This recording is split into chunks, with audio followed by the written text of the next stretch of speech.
येणारी निवडणूक ही नगरपालिकेची निवडणूक आहे. नगरपालिकेची निवडणूक हे शहरातील नागरिकांच्या मूलभूत गरजा आणि शहराच्या विकासासंबंधी असते. परंतु कालच्या झालेल्या सभेत त्यांनी जे काही प्रकारचं वक्तव्य केले तर त्यासंबंधी पत्रकारांना खुलासा व्हावा, तुमच्या माध्यमातून देवगड शहराच्या लोकांनी कळावं खरं खोटं यासाठी आपल्याला इथे विनंती केलेली आहे. आम्ही काही सर्व पत्रकारांना बोलावलं नाही, पत्रकार परिषद म्हणून नाही, पण काही सहकाऱ्यांना फोन केले होते काही मित्रांनी, त्यामुळे आपण इतकं उपस्थित झालं. बाकी जे काही लोक आले नाहीत त्यांना आम्ही काही निमंत्रण दिलं नव्हतं. आपल्याला सहज सुचलं म्हणून बोलवलंय. तर आपल्याला कालच्या त्या सभेत आमच्यामध्ये जे वक्तव्य केले त्याबद्दल प्रश्न विचारा. स्थानिकचे माजी नगराध्यक्षांनी काल कडाडून टीका केलेली आहे तुमच्यावर. या ठिकाणी तुमचे जे उमेदवार आहेत, कोणी गुटखा चालिते, कोणी मटका चालिते, अशा पद्धतीचे उमेदवार आहेत म्हणून त्यांनी टीका केलेली आहे. सर, त्याबद्दल काय म्हणणार? माजी अध्यक्षांच्या विरोधात मी निवडणूक लढवली होती. माझा निवडणूक पराभव झाला होता. मी मोठ्या मनात तो पराभव स्वीकारला होता. त्यांनी कालच्या सभेमध्ये माझा उल्लेख धनदाडगा म्हणून केला. ते एका सेवकाचे मुलगा आहे म्हणून सांगितले. कोण कुणाच्या घरात जन्म घेवाय आपल्या हातात नसतं. मी शिक्षकाचा मुलगा आहे. मी आपल्या सर्वांच्या माध्यमातून आमच्या सर्व सहकार्याच्या उपस्थितीत जाहीर असं आवाहन करतो, माझ्या कुटुंबाची संपूर्ण प्रॉपर्टी मी त्याच्या नावावर करायला तयार आहे. त्यांच्या कुटुंबाची प्रॉपर्टी माझ्या नावावर करायला सांगा. गरिबाची प्रॉपर्टी श्रीमंताला आणि श्रीमंताची गरिबाला. देवरूला कळू द्या कोणाकडे प्रॉपर्टी किती आहे ते. आता तुम्ही विरोधी पक्षनेता म्हणून या 5 वर्षांमध्ये जशी भूमिका निभावायला पाहिजे होती त्या पद्धतीनं तुम्ही ती भूमिका निभावली नाही असं अनेक जणांचं म्हणणं आहे. याबद्दल काय सांगाल? मी सुखद सदस्य होतो आणि विरोधी पक्षनेते ज्यांना केलं होतं ते आता त्यांचे उमेदवार आहेत. त्यामुळे ते म्हणजे पक्ष राष्ट्रवादी काँग्रेस पक्ष त्यावेळेस सगळ्यात जास्त नगरसेवक तुमचे होते. त्यावेळेस काही जणांनी त्या ज्या पद्धतीनं भूमिका घ्यायला पाहिजे, अनेक जे ठराव झाले होते त्यामध्ये जेवढा भ्रष्टाचार तुम्ही जसं सांगता, अनेक जणांकडून असं ऐकायला मिळते की भ्रष्टाचार मोठ्या प्रमाणात झालेला आहे. तर त्या संदर्भात आवाज का नाही उठवला? मी कालच्या 25 तारखेला आपल्या सगळ्यांना सांगितलं सभेमध्ये, आम्ही 10 वर्षात काय काय कामं केली ती कामं मी तुम्हाला दाखवतो किंवा सांगिततो तुम्हाला. त्यांनी जी कामं केलीत तुम्हाला घेऊन जातो कामं दाखवा, कुठे कामं केलीत, किती कोटीची कामं झाली, 100 कोटी, 150 कोटी, 200 कोटी. आपल्या सर्व पत्रकारांनी घेऊन जावं आणि जागून कामं दाखवावं. ते तुम्ही जनतेला दाखवा, ते तुमच्या लक्षात येईल किती कामं झाली ते. सर, कालच्या वक्तव्यामुळे आज सोशल मीडियावर प्रचंड आज मुसलमान जे आहेत 15,000 ते 17,000 मुस्लिम मतदान आहे आणि त्यांचा संतापाची लाट आहे की जिल्हाध्यक्ष या नात्याने फक्त तिघाचंच नाव आहे, त्याच्यामध्ये मुस्लिमाचा उल्लेख केला नाही. याबद्दल आता माझ्या आडनावामध्ये वारच आहे, इथं शाखावरचा आडनाव वारच आहे, नारलावार, मोतेवार. आपल्या शहरामध्ये अनेक समाजामध्ये वार आडनाव आहे. पण त्यांनी काही समाज, मोजके समाज धरून ते राजकारण करत आहे. आम्हाला राजकारण शहराचं करायचं आहे, विकासाचं करायचं आहे. आम्हाला जातीपातीचं राजकारण करायचं नाही. फक्त काँग्रेस पक्षानं मुस्लिम समाजाचे मतं घेऊन अध्यक्ष होतात, पदाधिकारी होतात, परंतु मुस्लिम समाजासाठी त्यांनी काय केलंय एक ठोस काम दाखवावं त्यांनी. ॲडव्होकेट मोहसिन वकील साहेबांनी असं म्हटलेलं आहे की सेक्युलर आहात आम्ही आणि ते जे गेले ते सेक्युलर असं हे सोडलेत आणि जनता दलाच्या काळापासून आम्ही त्यांच्यासोबत होतो, परंतु सेक्युलर आम्ही सोडणार नाही, त्यासाठी आम्ही इकडे आहोत. माझ्या राजकारणाची सुरुवात आदरणीय ॲडव्होकेट मोहसिन काही साहेबांच्या मार्गदर्शनाखाली झाली. मोहसिन साहेब आमचे गुरु होते, पण त्यांना वक्तव्य शोभणारं नाही. ते स्वतः सदस्य असताना 97ला शिवसेनेचे कैलासवासी गोविंदराव टेकाळे हे शिवसेनेच्या नगराध्यक्ष झाले, तेव्हा त्यांना पाठिंबा होता. त्यामुळे काँग्रेस पक्षानं सेक्युलर भाषा करू नये. त्यांनी अनेक वेळ तडजोड राजकारण केलंय. जेव्हा बाळासाहेब ठाकरे मुस्लिम समाजाबद्दल अतिशय खालच्या भाषेत बोलत होते त्यावेळेस त्यांनी त्यांच्यासोबत युती केलेली आहे. त्यामुळे त्यांनी मुस्लिम समाजाची भाषा करूच नाही. सर, प्रामुख्याने आता येणारी जी निवडणूक आहे स्थानिक स्वराज्य संस्थेची ती सेक्युलरिझम या अनुषंगानेच लढवण्याचा प्रयत्न होतोय. खरं तर देगलूरमध्ये आज ताग आहे, हे सर्व समाज एका जागी गुन्ह्या गोविंदाने नांदतोय. हा केवळ निवडणुकीपुरता मुद्दा आहे का, काय वाटतं तुम्हाला? देगलूर शहर हे समाज विचार शहर आहे, याच्यात कोणाचं दुमत नाही. आजपर्यंत जे राजकारण शहरात झालं त्या पद्धतीने झालं, परंतु आता त्यांनी जातीवाद निवडणुकीच्या माध्यमातून उपळून काढून शहराचं वातावरण खराब करण्याचा प्रयत्न करत आहेत. आम्ही आधी सांगायलो आमची निवडणूक विकासाच्या मुद्द्यावर आहे. आम्ही 10 वर्षात जी कामं केली ती कामं आम्ही तुम्हाला दाखवलेली आहेत किंवा सभेत सांगितलेली आहेत. त्यांनी जी काही कामं केली 5 वर्षात ती आपल्याला दाखवावी, आपल्या माध्यमातून ती शहरात पाहायला मिळतील. दुसरं असंही होतं सर, काल त्यांनी महाराष्ट्रामधला पहिला उमेदवार त्यांनी जाहीर केला नगराध्यक्ष. सर, राष्ट्रवादीकडून कोण राहणार आहे उमेदवार? आमच्या पक्षाची कोर कमिटी आहे. आमचे नेते जिल्ह्याचे प्रतापराव पाटील चिखलीकर साहेब आणि ही निवडणूक जी माजी मंत्री भास्करराव पाटील खदवळच्या मार्गदर्शनाखाली लढवून जाणार आहे त्याची कोर कमिटी आहे. जिल्हाध्यक्षांनी घाटे साहेब माजी आमदार, त्यानंतर व्यंकटपाडी गोजगावकर आणि मंगल देशमुख आलुरकर या तिघांची समिती नेमलेली आहे. ते सहमती शहरामध्ये येईल, प्रत्येक उमेदवाराची चर्चा करेल, ज्या ठिकाणी अधिकचे उमेदवार आहेत तिथं बाकी उमेदवारांवर चर्चा होईल, आदेश पाहण्यासाठी जे इच्छुक आहेत त्यांची चर्चा होईल आणि सर्व संमतीनं उमेदवार निवडत जाईल. काल वंचित बहुजन आघाडीच्या एका शहराध्यक्षांना म्हणलं आहे की राष्ट्रवादी काँग्रेस पक्षाकडून नगराध्यक्ष पद मुस्लिमला देण्याचे असे त्यांचं ऐकण्यात येत आहे असे ते म्हणलेले आहे. जेव्हा आरक्षण ओबीसी जाहीर झालं तेव्हा मी आसिफ पटेलला फोन केला होता की ओबीसी आरक्षण सुटल्यानंतर निवडणुकीसाठी तुम्हाला तयारी करावी लागेल.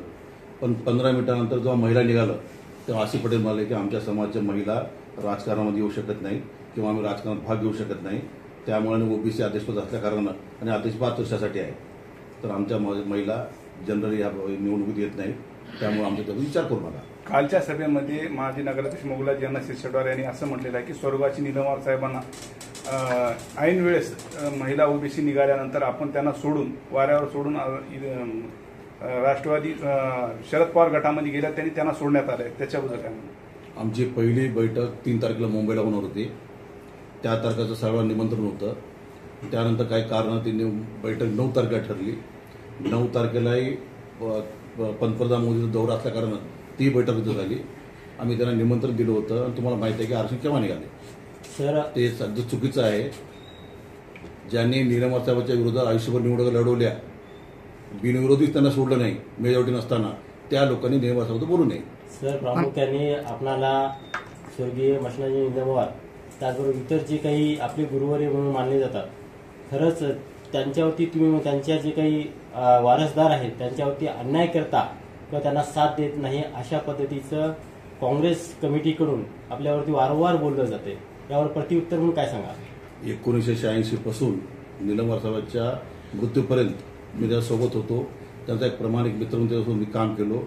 माझ्याकडून ते अनेक गोष्टी तर त्यांनी माझ्याकडे मांडायच्या, आम्ही एकत्र बसून मी त्यांनी सल्लामसलत करून करत होतो सगळ्या गोष्टी. त्यांच्यानंतर त्यांच्या चिरदेवाला बिनविरोध नगरसेवक करणे असेल, उपाध्यक्ष असेल किंवा आईला त्याला तिकीट देणं असेल किंवा उपाध्यक्ष करणं असेल किंवा गटनेता करणं असेल, हे सर्व काम मी केलंच आहे. एवढंच नाही तर कैलासवासी मशनाजी निलमवार यांचा पुतळा नगरपरिषद बसवला मी, व्यापारी संकुलाला नाव दिलं, दवाखान्याला नाव दिलं आणि जे लोक पुतळा बसवताना विरोध केलेत ते लोक निलमवार साहेब नाव घेत आहेत. ज्याने आयुष्यात निलमवार साहेब पाहिलं नाही कधी ते निलमवार साहेब बोलत आहेत. मी 86 पासून ते मर्जेपर्यंत एक सच्चा मित्र सोबत होतो आणि वारसा रस्त्यातून येत नव्हतो, विचारचा होतो वारसा, त्याच्या विचारात आम्ही काम करेलो. त्यामुळे ते खरा वारसा ते म्हणता येणार नाही. आमचं जो काम चालू आहे राष्ट्रवादी काँग्रेस पक्षाच्या माध्यमातून हे खरं विकासाचं काम आहे. मग त्यामध्ये एक मुफ्ती साहेबांचा फोटो वापरण्यात आला. ते राजकारणापासून आमदारपासून खासदारपर्यंत राजकारणात नाही, परंतु त्यांचा फोटो वापरण्यात आला, याच्याबद्दल आपलं काय मत आहे? त्याबद्दल मी काय बोलू शकत नाही. मोठी साहेबांना तुम्ही याबद्दल विचारा. सर तुम्ही जसं सांगताय की तुम्ही विचारायचं राजकारण आतापर्यंत वैचारिकता आहेत, त्याच्यामध्ये एक प्रामुख्याने एक मुद्दा असा समोर येतोय. तुम्ही जसं काल एक त्यांनी वक्तव्य केलं की वाऱ्यावरती त्यांनी सोडलंय की निलमवार परिवारांना, मग तुम्ही त्यांच्यासोबत का बैठक वगैरे तुमची झाली नव्हती का तुम्हाला पक्ष ओबीसी सुटल्यामुळे त्यांना तिकडे जावं लागलं? तुमचे समन्वय तुमच्या दोघांमध्ये आला नाही का? त्यांनी स्वतः भाषणात सांगितलंय की आम्हाला ऑफर होती राष्ट्रवादी काँग्रेस पक्षात या, पण आम्ही समाजवादी विचाराचे किंवा सेक्युलर म्हणून काँग्रेससोबत गेलो. पण माझं असं ठाम मत आहे की काँग्रेस हा सेक्युलर पक्ष नाही. काँग्रेस पक्ष हा मुस्लिम धर्मियांचा फक्त निवडणुकीत फायदा घेऊन निवडणुका जिंकतो, त्याशिवाय मुस्लिम समाजाला काही देत नाही. कालच्या अजितदादा यांच्या सभेपासून माजी मंत्री भास्करराव पाटील खरगावकर आणि व्यंकटराव पाटील गोजेगावकर यांचा नाराजीचा सूर निघत आहे. ते पक्ष सोडून जाणार ही त्याच्या राजकीय वर्तुळात होत आहे. त्याबद्दल मला काय माहिती नाही. तुझी ज्येष्ठ पातळीवर चर्चा आहे, मला त्याचं काय माहित नाही, असं होणं शक्य नाही. सवाल है मेरा, आने वाले दिनों में जिस समय आप इलेक्शन के कैंपेनिंग के लिए निकलेंगे, क्या मुद्दे रहेंगे चुनाव में? मैं आपको पहले दिन से बोल रहा हूँ, आज ही बोल रहा हूँ, हमारा एक ही एजेंडा है विकास का. हमने 10 साल में राष्ट्रवादी कांग्रेस पार्टी के माध्यम से देवलूर शहर में जो विकास किया वो विकास के बल पर हम वोट मांगने वाले हैं. और 5 साल में कांग्रेस पार्टी ने देवलूर का विकास कैसा किया ये हम लोगों को बताने वाले हैं. और मेरे आप सभी को विनती है कि कांग्रेस पार्टी के नगर पालिका में जाके मालूमात लो. ये 2017 से 22 तक देवलूर शहर में कितना निधि आया, कहाँ का काम हुए, और आप कैमरे लेकर वहाँ पर जाओ, आपको सब मालूम हो जाएगा और आपके माध्यम से जनता को मालूम हो जाएगा. ड्रेनेजची 54 कोटी योजनेचं काय बट्ट्याबोळ झाले तेही पाहते. अनेक वर्षापासून ड्रेनेज लाईनचं काम सुरू झालं नाही, ते आजपर्यंत बंद आहे. ते चूक कुणाची आहे आता? तुम्ही सांगा आता. मी योजना मंजूर करून आणली, भूमिपूजन केलं, मग नंतर सरकार कोणाचं होतं, त्यांना त्यात काम करायला यश आलं का, ते तुम्ही त्यांना विचारा. पण काही जणांचं म्हणणं याच्यामध्ये यामध्ये तुम्ही जे सांगताय गटार योजनेचं, ह्याच्यामध्ये साठोलोट करून आतापर्यंत देगलूर नगरपालिकेमध्ये राष्ट्रवादी काँग्रेस पार्टी आणि काँग्रेस या दोघांनी त्याच्यामधले निधी लोटला असं अनेक जणांची चर्चा आहे. राष्ट्रवादी काँग्रेस पक्ष विकासावर चालणारा पक्ष आहे. काँग्रेस पक्षाच्यामध्ये कोणते साठवण नव्हतं. जे लोक आमचे आज काँग्रेसमध्ये गेलेले आहेत त्यांनी नगरसेवक असताना सुद्धा काँग्रेस बरोबर होते, हे आपल्या सगळ्या सिद्ध होते. आता तुमच्याकडे जेवढे सदस्य हे दाखल झाले त्याच्यावर त्यांनी कडाडून आरोप केलेला आहे, आपण त्यांना काय सांगणार? काल जे प्रवेश सोहळा झाला त्यांनी 4 माजी अध्यक्ष सांगितले होते. 4 दिवस प्रवेश झाला का सांगा तुम्ही? 23 आणि 8 32 31 नगरसेवक सांगितले होते, ते झालं का? तेवढं जाऊ द्या. त्यांच्यासोबत 12 नगरसेवक निवडून आले होते, ते 12 पैकी किती होते सांगा व्यासपीठावर का? रामदास पडे सुंटारकर यांनी म्हटलं की त्यांच्या नेतृत्वाखाली खूप मोठ्या प्रमाणामध्ये ते पक्षपुरावा सोहळा करणार आहेत. तर काल पक्षपुरावा सोहळा झालेला आहे आणि आपण सर्व पाहिला. आपण मी सांगायची गरज काय ते? ठीक आहे. त्याबद्दल काय? काल माझ्यावर तत्कालीन अध्यक्षांनी जी काही टीका केली, माझं म्हणणं एवढंच आहे, मी 2011 पासून काँग्रेस पक्षाचा नगरसेवक म्हणून निवडून आलो आणि जेव्हा आम्ही निवडून आला तेव्हा माझ्या प्रभागातून 4चे 4 पॅनल आणि मुफ्ती साहेबाच्या प्रभागातून 4चे 4 पॅनल आणि त्यांच्या स्वतःच्या प्रभागातून फक्त 2च निवडून आले होते. तरीसुद्धा आम्ही त्यांना गटनेता केलं होतं. तेव्हा त्यानंतर 2016 सुद्धा मी त्यांच्या अध्यक्षपदासाठी प्रपोज केलं मी स्वतः आणि त्यांना अध्यक्ष म्हणून निवडून आणलं. त्यानंतर मी स्वतः उपाध्यक्ष झालो 2016. उपाध्यक्ष झाल्यानंतर त्यांनी मला अध्यक्षपदाचा अतिरिक्त प्रभार दिला होता. तेव्हा आणि आज माझ्या शख्सियतमध्ये माझ्या व्यवहारात काय फरक पडलाय? आणि तेव्हा मी चांगला होतो, आज मी त्यांना सोडून गेलो म्हणजे मी खराब झालो. आणि त्यांनी स्वतःचं आत्मपरीक्षण करावे. 2016 जेवढे नगरसेवक निवडून आले होते काँग्रेसचे 12 पैकी आज त्यांच्यासोबत किती आहेत? का त्यांना सोडून गेलेत? काहीतरी त्यांचं असलच एकदिकाशाही चालली हे तर तुम्हाला सगळ्याला गावाला माहित आहे. मग त्या 12 पैकी आज किती शिल्लक राहिले त्याच्यावर त्यांनी पाहावे. तुम्ही आज माझ्यावर बोलण्यापेक्षा ते स्वतः पाहावे त्यांचं. सर, यापूर्वी तुम्ही ज्या कमिटीमध्ये होता किंवा ज्यांच्यासोबत होता, किती वर्ष कोणासोबत होता हे जर उलगडा आपण सांगितलं. मी 2011 पासून काँग्रेसमध्ये होतो. 2000 काउन्सिल जेव्हा संपली आम्हाला त्यांचं हे सगळं एकदिकाशाही पटलं नाही. मीच नाही, माझ्यासोबतचे किती नगरसेवक गेले. अगर त्यांनी व्यवस्थित राहिले असतं तर आज आम्ही तिथंच राहिले असत्या. त्यांचं कार्यकाळ, त्यांचं एकदिकाशाहीपणा, नगरपालिकेत मीटिंग न घेता घरी मीटिंग बसून घरी सह्या मारणे, हे सगळ्या प्रकारचं सगळं देगलूरच माहित आहे. मग त्यांनी काल एक आरोप केला होता की अवैध व्यवसाय करणारे आहेत म्हणून त्यांनी जाहीर सभेमध्ये बोलले. याबद्दल तुमची काय प्रतिक्रिया? त्यांनी अवैध व्यवसाय करत म्हणतात ना, जाऊन पोलीस स्टेशनमध्ये बघा अवैध व्यवसाय आहेत का माझ्यावर कोणता गुन्हा दाखल आहे का पहा जाऊन. गांधी चौकातून लॅटरी तिकीट ते मटक्यापर्यंतचा आणि पत्त्यापर्यंत बघा. आता व्यवसायाचा हा व्यवसाय आहे म्हणून त्यांनी भर सभेमध्ये म्हटलं गेलं, त्याबद्दल तुम्ही काय म्हणता? नाही, व्यवसायाचं माझे तसे काहीच व्यवसाय नाहीत. आज जे असतील ते वडिलाच्या काळात होते, आज काहीच नाहीत. आणि व्यवसायाचं काढत बसलो तर त्यांचे व्यवसाय बी भरपूर आहेत. त्यांच्याकडे बी दारूवाले आहेत, त्यांच्याकडे बी भूमाफी आहेत. लोकांना किती त्रास होते काय नाही ते बघा तुम्ही बी. व्यवसायाचं तुम्ही विकासावर बोला, वैयक्तिक पातळीवर जाऊ नका. वैयक्तिक पातळीवर असेल तर मग तुम्हाला 2011 पासून आतापर्यंत मी चांगलं वाटत होतो आणि आज चांगलं वाटत नाही का? तुम्ही त्यांच्याकडून जात असताना त्यांच्यासोबत चर्चा झाली का मी तुमच्या पक्ष या पक्षामध्ये जात आहो म्हणून? मुख्य पक्ष सोडण्याचं कारण काय? तुम्हाला सांगितलं ना आता पक्ष सोडायचं कारण. 2016 त्यांना अध्यक्षासाठी प्रपोज केलो, त्यांना निवडून आणलो, सोबत राहिलो, सोबत केल्या, सगळं उपाध्यक्ष झालो. त्याच्यानंतर 2.5 वर्ष उपाध्यक्ष मुफ्ती साहेब झाले. पण लोकशाही पद्धतीनं नगरपालिका कधीच चालली नाही. त्यांची नुसती एकदिकाशाही, मी म्हणलेले कायदा. हिटलरशाही पद्धतीनं चालत होतं का? तसंच चालत होतं. अजून काय चालत होतं काय? देगलूरला माहितच आहे ना कसं चालत होतं. मग तुम्ही त्यावेळेस प्रेस कॉन्फरन्स घेऊन का आवाहन केलं नाही बाबा ह्या पद्धतीचा कारभार चालू आहे देगलूरमध्ये? प्रेस कॉन्फरन्स घ्यायचं काही विषयच नव्हतं ना तेव्हा. नाही तरीही तुम्ही आता उपनगराध्यक्ष म्हणून तेव्हा तुम्ही होता त्याच्यामुळे. तेव्हा सोबत होत्या, सोबत राहिल्या, पटलं नाही, बाजूला झाले, मीच झालं नाही, अशी माझ्यासोबत अनेक नगरसेवक बाजूला झाले.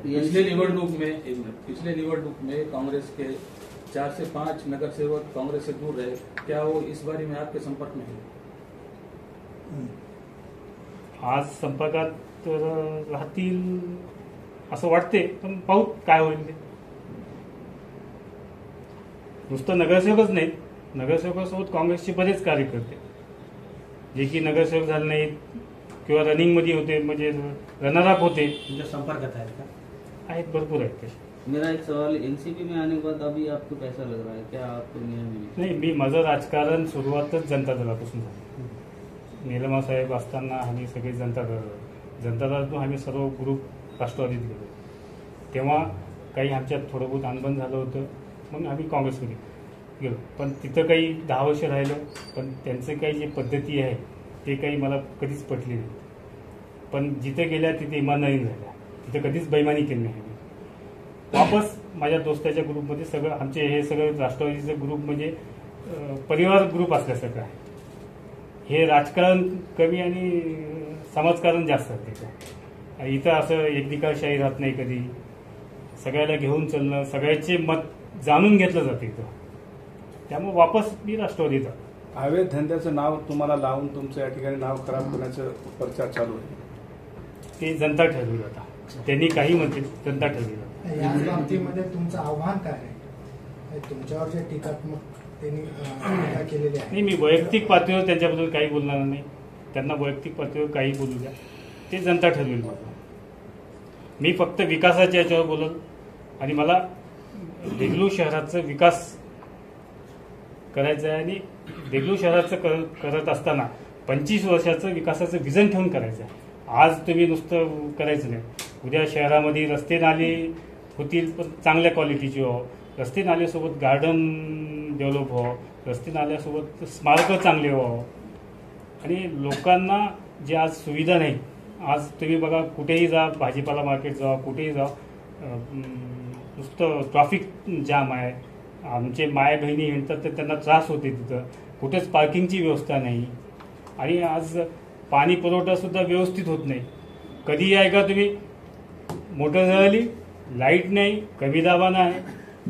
भूमिगत गटार योजना 54 कोटीची योजना पद्मा साहेबाच्या काळात मंजूर होऊन 9 वर्षात ते आज बी कार्यान्वित होईल. आणि ज्या दिवशी चालू होईल, एवढं निकृष्ट दर्जाचं काम झालं तिथं, ज्या दिवशी चालू होईल त्या दिवशी बंद होईल.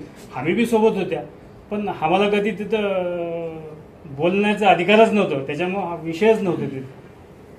आपका नाम राष्ट्रवादी कांग्रेस से अध्यक्ष पद के लिए बाहर चर्चा में बहुत है, लेकिन आने वाले दिनों में MIM, शिंदेगढ़, शिवसेना और भी बहुत सारे पार्टियां मैदान में आने वाले हैं. वोट डिवाइडेशन की पॉलिसी पे आप कैसे? वोट डिवाइडेशन का इसका क्या है, हम हमारे मत मांगेंगे, हम हमारा विकास का एजेंडा ले जाएंगे. उसका फायदा किसको? नहीं, फायदा वो अब मैं कैसा बोल सकता हूँ आज. सावकार बोला. देगलूरची जनता, देगलूर शहरातील जनता सुजाण आहे. काँग्रेसला मत दिल्यानंतर देगलूर शहर किती वर्ष मागे गेलंय याची त्यांना जाणीव आहे. मागच्या निवडणुकीत पराभूत झाल्यानंतर अनेक जण मला भेटल्यावर चर्चा करत होते. देगलूरमध्ये सर्व सुशिक्षित लोक, व्यापारी लोक, की आपल्या देगलूर शहराचं नुकसान झालं तुम्ही पडल्यामुळं. त्यावरून आपल्याला कळते की देगलूर शहरामध्ये काँग्रेसच्या 5 वर्षात जे काही काम झालं ते निकृष्ट काम झालं किंवा चुकीचं काम झालंय. आणि हेही मी मान्य करतो की विरोधी पक्ष म्हणून आम्ही ज्यांना जबाबदारी दिली होती त्यांनी ती पूर्णपणे पाळली नाही, ते मला जाणीव आहे. आणि आपल्या सर्वांना माझा प्रश्न होता की काल त्यांनी सांगितलं की व्यापाराला संरक्षण दिलं पाहिजे म्हणून. इथं बसले सगळे चेहरे पहा, तुम्हाला वाटते का आमच्या कुणामुळे व्यापाराला त्रास होईल? तुम्ही सांगा. इथं कॅमेरा फिरवा, पक्षाचे सर्व पदाधिकारी इच्छुक उमेदवार इथं आहेत, याचं सांगा तुम्ही एखादं नाव की यांच्यामुळं शहराच्या व्यापारीला त्रास आहे. चोराच्या उलट्या बोंबा म्हणतात ते प्रकार ते चालू आहे. आणि त्यांनी निवडणूक ही विकासाच्या मुद्द्यावर लढवावी, त्यांनी केलेले काम सांगावे. आम्ही केलेलं काम सांगू, ते पुढे काय करणार ते सांगावं. आम्हाला पुढे करायचं काय सांगू.